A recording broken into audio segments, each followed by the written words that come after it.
সন্দেশখালী ঘটনা নিয়ে রুটি শাখা শুরু হবে, সাম্প্রদায়িক রুটি শাখা শুরু হবে। এত বড় মৌকা মোদিজি বা বিজেপি ছাড়বে?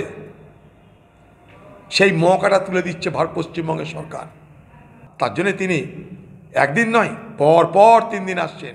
সন্দেশখালী ঘটনা নিয়ে রুটি শাখা শুরু হবে, সাম্প্রদায়িক রুটি শাখা শুরু হবে। এত বড় মৌকা মোদিজি বা বিজেপি ছাড়বে? সেই মৌকাটা তুলে দিচ্ছে পশ্চিমবঙ্গের সরকার। এত বড় গোল্ডেন অপরচুনিটি, বিভাজনের রাজনীতির এমন সুবর্ণ সুযোগ অন্তত বিজেপি বা প্রধানমন্ত্রী নরেন্দ্র মোদী ছাড়তে পারে না। তার জন্য তিনি একদিন নয়, পর পর 3 দিন আসছেন। বাংলার মা বোনদের জন্য কাঁদবেন, কত কি হবে, ইভেন্ট তৈরি হচ্ছে। সেই সুযোগটা তুলে দিচ্ছে সোনার থালাই করে পশ্চিমবঙ্গের সরকার।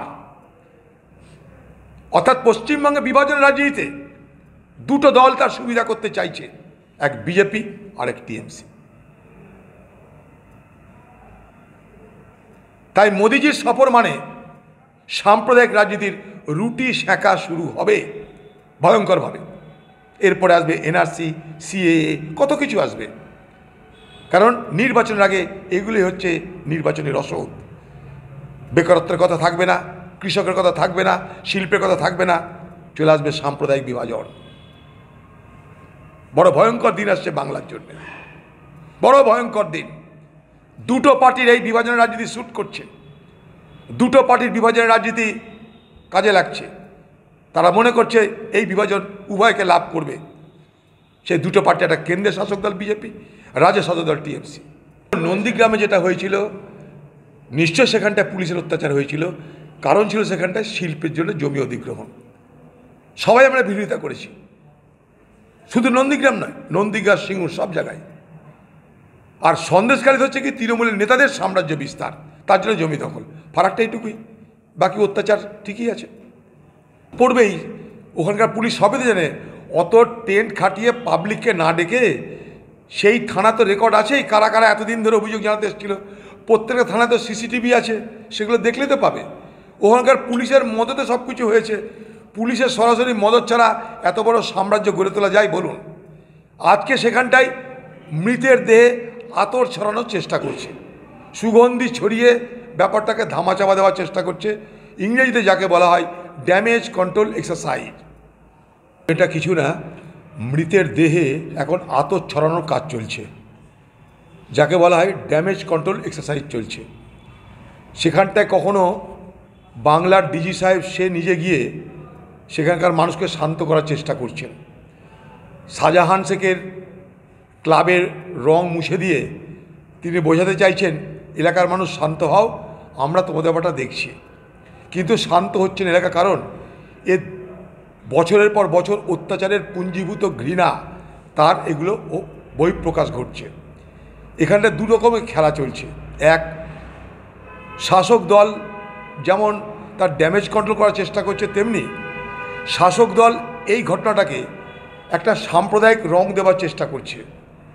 হিন্দু আর মুসলমানের দ্বন্দ্ব বলে একটা সাম্প্রদায়িক রং দেওয়ার চেষ্টা করছে। উল্টো দিকে বিজেপি পার্টির তারাও এই ঘটনাটাকে শাসক দল এবং বিরোধীদের সংঘর্ষ বলে চালানোর চেষ্টা করছে, যেখানে শাসক দলের লোকরা মুসলমানদের নেতা, আর যারা অত্যাচারিত তারা হিন্দু, তাই তাদের সঙ্গে সহযোগিতা করতে নেমে গেছে বিজেপি। এই রকম একটা সাম্প্রদায়িক বিভাজনের রাজনীতি খুব সুপরিকল্পিতভাবে ওখানে কিন্তু চলছে। বোঝার চেষ্টা করতে হবে এই জায়গাটা। কিন্তু আমার প্রশ্ন একটাই, যে সেখানে যেমন শাহজাহান শেখ আছে, সিরাজ শেখ আছে, তেমনি শিবপ্রসাদ হাজরা আছে, উত্তম সর্দার আছে। অতএব অপরাধী যারা, তাদের কিন্তু জাত নেই, ধর্ম নেই, বর্ণ নেই। কিন্তু এখানে সুপরিকল্পিতভাবে রাজ্যের শাসক দল তারা বোঝানোর চেষ্টা করছে এটা হিন্দু ভার্সেস মুসলমানের লড়াই, তাই আমরা মুসলমানদেরকে খাতির করতে আমরা সন্দেশখালীতে কোনো অ্যাকশান নিচ্ছি না। উল্টো দিকে বিজেপি বোঝানোর চেষ্টা করছে, দেখছো তো মুসলমানরা অত্যাচারী, তোমাদের তার জন্যে রাজ্য সরকার কোনো ব্যবস্থা নিচ্ছে না। দেখো বিজেপি তোমাদের পাশে দাঁড়িয়েছে। এই হিন্দু মুসলমানের কাঠ খেলা শুরু হয়ে গেছে। বাংলার মানুষকে এই জায়গাটায় সতর্ক থাকতে বলবো। অপরাধীর তার কোনো জাত নেই, বর্ণ নেই, ধর্ম নেই, আদর্শ নেই। তাই আমরা যেন এই জায়গাটায় বিভ্রান্ত না হয়ে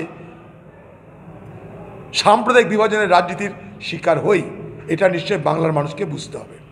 হতে পারে, কিন্তু মানবাধিকার commission, schedule caste commission, schedule tribe commission, যত কমিশন আছে তারা বাংলার ক্ষেত্রে যতটা তৎপর, তাদের নিজের নিজের রাজ্যে যখন এই ধরনের সন্ত্রাস হয় গরিব মানুষের বিরুদ্ধে, সংখ্যালঘু মানুষদের বিরুদ্ধে, সাধারণ মানুষের বিরুদ্ধে, শিডিউল কাস্ট শিডিউল ট্রাইব মানুষের বিরুদ্ধে, তখন কিন্তু না শিডিউল কাস্ট কমিশন তৎপর হয়, না শিডিউল ট্রাইব কমিশন তৎপর হয়, না জাতীয় মানবাধিকার কমিশন তৎপর হয়। অর্থাৎ এই সমস্ত কমিশনের তৎপরতা ওঠানামা করে কোন রাজ্যে তারা যাচ্ছে, সেই রাজ্য কাদের হাতে, তার উপর স্বাভাবিকভাবেই তাদের এই গতিবিধিকে, তাদের এই তৎপরতাকে আমি মোটেই আমল দিতে চাইছি না। কারণ তারা কেন্দ্রের শাসক দলের পৃষ্ঠপোষকতা করতে, কেন্দ্রের শাসক দলের স্বার্থ চরিতার্থ করতে এখানে তৎপরতা দেখাচ্ছে।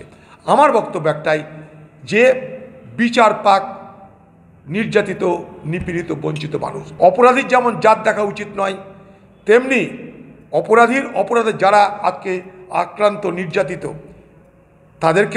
তাদেরও জাত দেখা উচিত নয়। এখানে জাতের লড়াই নয়, লড়াই মানবিকতা ভার্সেস অমানবিকতার লড়াই, লড়াই ন্যায় আর অন্যায়ের লড়াই, লড়াই সত্য আর মিথ্যের লড়াই। খারাপ তো লাগে, গরিব মানুষরা টিভির সামনে এসে বলছে, আমাদের ঘরে গরিব পরিবারের মা বোনেরা টিভির সামনে বলছে আমরা অত্যাচারিত, আর তাদের সেই যুক্তিকে খণ্ডন করার জন্য তৃণমূল নেতাদের লম্পঝম্প দেখে আমার অবাক লাগে। প্রশ্ন করতে ইচ্ছা করে, প্রত্যেকের ঘরে মা বোন আছে। আমার ঘরের মা বোনকে যদি আমি জিজ্ঞেস করি, আচ্ছা আমার ঘরের মা বোন, তোমাদের উপরে দৈহিক নির্যাতন হলে, যৌন নিপীড়ন হলে তোমরা কি টিভির সামনে গিয়ে মুখ খুলে বলতে পারবে? তোমাদের কি লজ্জাবোধ হবে না? আমাদের সমাজে আজও যদি কোনো মেয়ে গিয়ে টিভির সামনে বসে মুখ খুলে বলে যে আমি যৌন নির্যাতনের শিকার, কাল তাকে সমাজে কোন পরিস্থিতিতে পড়তে হবে এটা একটা মহিলা জানে। খুব খারাপ লাগছে আমার, নির্লজ্জভাবে তৃণমূলের নেতারা লম্পঝম্প করে আজকে সেই মহিলাদেরকে এক্সপোজ করতে চাইছে। মহিলারা বলছে যে আমাদের বাড়ি ওখানটাই, আমাদের আধার কার্ড প্রমাণ, রেশন কার্ড প্রমাণ, স্কুল প্রমাণ, রেশনের দোকান প্রমাণ। তারা বহিরাগত হয়ে যাচ্ছে, তারা সাজানো ঘটনা হয়ে যাচ্ছে। কেন সাজানো ঘটনা হলেও সেটাও তো অপরাধ, সেটা তদন্ত হচ্ছে না কেন? যদি মনে হয় সরকারের সাজানো ঘটনা, যদি মনে হয় পুলিশের সাজানো ঘটনা, তাহলে সাজানো ঘটনার তদন্ত হোক।